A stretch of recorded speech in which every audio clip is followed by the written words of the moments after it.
Should they make a Venom movie? Hey everybody, my name is DJ Wooldridge, and this week I wanted to talk to you about the Venom movie that has been recently announced to star Tom Hardy and directed by Ruben Fleischer, who is most well known for directing Zombieland, which I loved, and Tom Hardy is one of my favorite actors working right now, and Venom may be one of my favorite villains of all time. Definitely my top #1 Spider-Man villain, which is saying a lot because Spider-Man has great villains. However, I'm so not on board with this movie, and the main reason is that they've gone out of the way to announce that it is not connected to the Tom Holland Spider-Man movies that are connected to the MCU. And that makes no sense.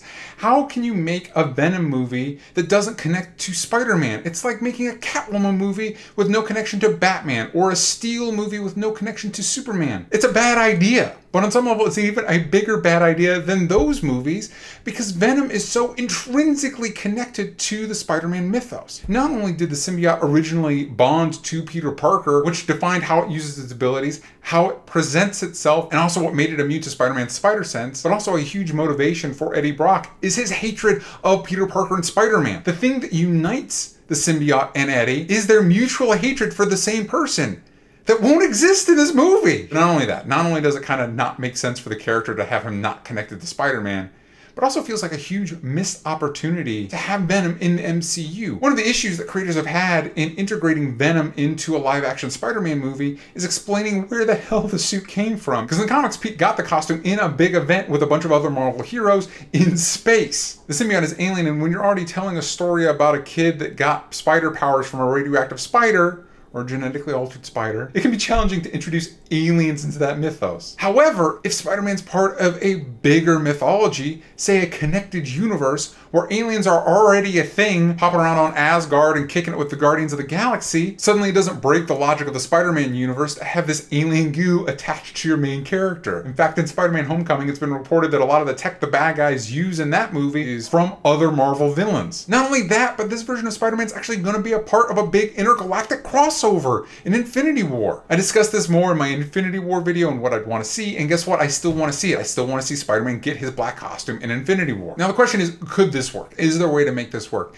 And yeah, there's a few ways I can think of. One, maybe have it connected to a Spider-Man, like they mentioned that Spider-Man exists, kind of like Supergirl did in its first season with Superman. But then is it supposed to be Tom Holland's? I feel like with a movie audience that would be more confusing than with a TV show that we kind of already know, like isn't connected to the movies. This is another movie, but it's not connected to the movies you're watching. So is it Tom Holland Spider-Man, or is it somehow Andrew Garfield Spider-Man? Like, what are we talking about here? So that doesn't quite work, but could you make the movie without acknowledging Spider-Man at all? Probably. I mean, the creators involved in this are really talented, and it doesn't matter how bad an idea seems. With the right creative impetus, it could be great. I'm not going to deny that maybe I will sit down and watch this movie and be blown away that they made a great standalone movie. However, could it be better if it was connected to the MCU? And now you might be wondering, could they even connect this Venom movie to the MCU if they wanted to? Because Tom Hardy is significantly older than Tom Holland, or especially as Tom Holland's supposed to be portraying Spider-Man. How does it look to have a 30-something-year-old Eddie Brock picking on a teenager? Maybe you could reverse the typical hatred Eddie and the symbiote have for Spider-Man, so Eddie really hates Spider-Man,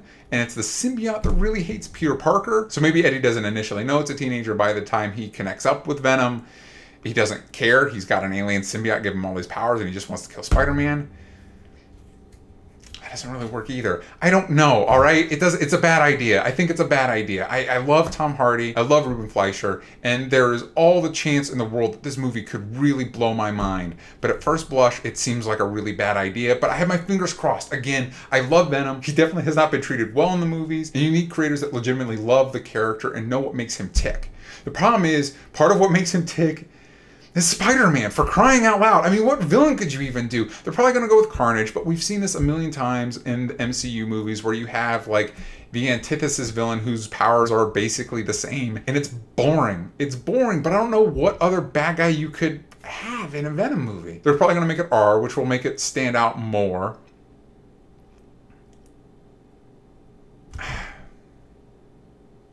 I'm really trying to find a way to sell myself on this because I really want to like it. I really want to be excited about it, and I'm not. Maybe this can be a standalone Venom and we can still get a more traditional Venom in Tom Holland Spider-Man movies, But that also seems really confusing. On the other hand, they've also been talking about a Black Cat, Silver Sable spinoff movie, which that could work. Those characters are not as intricately tied with Peter Parker. While I'd rather see them interact with Peter Parker, I think those two characters can stand on their own. I'd imagine, based on that pitch, like Silver Sable and Black Cat, it's probably Silver Sable trying to hunt down Black Cat the thief. And I'm on board. I'm also on board with any movie that gives me badass women kicking ass, which also leads to other movie opportunities that Sony should be considering over a standalone Venom movie. Why not a Spider-Gwen movie? Bring Emma Stone back and have her play an alternate reality Gwen Stacy that becomes Spider-Woman. I'd watch the hell out of that movie. They're on the right track with their animated Miles Morales pick. So I don't know, I feel like I've rambled all over the place. I would like to know in the comments down below what you think of the Venom movie, and also what standalone Spider-Man spin-offs do you think could work? And before you go, as always, I want to update you on my comic Chaos Theory Zombies vs. Dinosaurs, which is, as of this recording, at the printers right now. They are printing it off right now. It is going to be shipped to me soon, and then I can ship it out to you guys. So again, it's probably going to be a few weeks into June before you get it, and I apologize for the delay, but you're going to be getting a better product, because not only are you getting the 36-page main story, you're getting the 6-page backup story that's not going to be in full color. But even though that's at the printers right now, I do have some things to show you. The map postcards are finished. I've got one right here. No spoilers. I don't want to, there's a lot of like story spoilers and hints at sequels that I don't want to give away yet. And also, the pin. The packages are coming together, and I think when you open it, you're going to be blown away, and I can't wait to share it with you.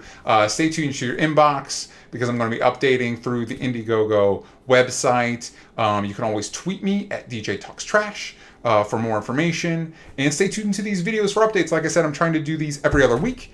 And let me know what topics you'd like me to discuss. And as always, please do not forget to check out my podcast with Sam Basher, Only Stupid Answers. We just launched a Patreon, patreon.com/onlystupidanswers, where we're doing a lot of bonus content that I'm really excited about. So if you want more Only Stupid Answers, be sure to check out that Patreon.